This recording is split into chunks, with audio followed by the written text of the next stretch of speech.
Nominate చేసే ముందు మీరేం గేమ్ ఆడారు, మీరేం గేమ్ ఆడుతున్నారు అనేది మైండ్ లో పెట్టుకొని నామినేట్ చేయండి. మీరేం టాస్క్ ఆడారు ఇప్పుడు? ఏం టాస్క్ ఆడారు? నేను టాస్క్ నామినేట్ చేసే ముందు మీరేం గేమ్ ఆడారు, మీరేం గేమ్ ఆడుతున్నారు అనేది మైండ్ లో పెట్టుకొని నామినేట్ చేయండి. మీరేం టాస్క్ ఆడారు ఇప్పుడు? ఏం టాస్క్ ఆడారు? నేను టాస్క్ ఆడాను కాబట్టి ఈ రోజు ఇక్కడ ఎక్కడ కనపడలేదు నాకు. కెప్టెన్ లాగా ఎక్కడ కనపడలేదు. లాస్ట్ 2 వీక్స్ నుంచి అందరూ తనుజని టార్గెట్ చేస్తుంటారు. ఎందుకంటే పాపం తనుజ ఫస్ట్ లో రిలేషన్స్ మెయింటైన్ చేసుకుంటూ సేఫ్ లోకి వస్తుంది. తర్వాత ఇప్పుడు గేమ్ ఆడుతుంది, మంచి పొజిషన్కి వెళ్తున్నసరికి తను కరెక్ట్ గా ఆడలేకపోతుంది. ఏదో ఒక ఆ టైం ఆడుకునే గేమ్ ఎండింగ్కి వచ్చేసరికి ఏదో ఒక సెంటిమెంట్ చూపించడం, లేదంటే సమ్ హెల్త్ ఇష్యూస్ లాగా ఉండటం, లేదంటే ఏదో ఒక సింపతి గేమ్ ఆడుతుంది.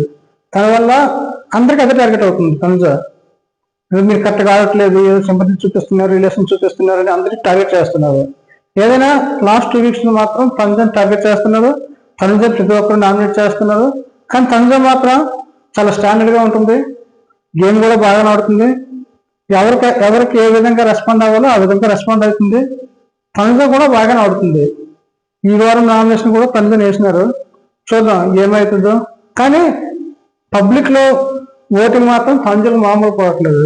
మిగతా అందరికీ ఎన్ని ఓట్లు పడుతున్నాయో తనుజకు అందరికంటే ఎక్కువ ఓట్లు పడుతున్నాయి.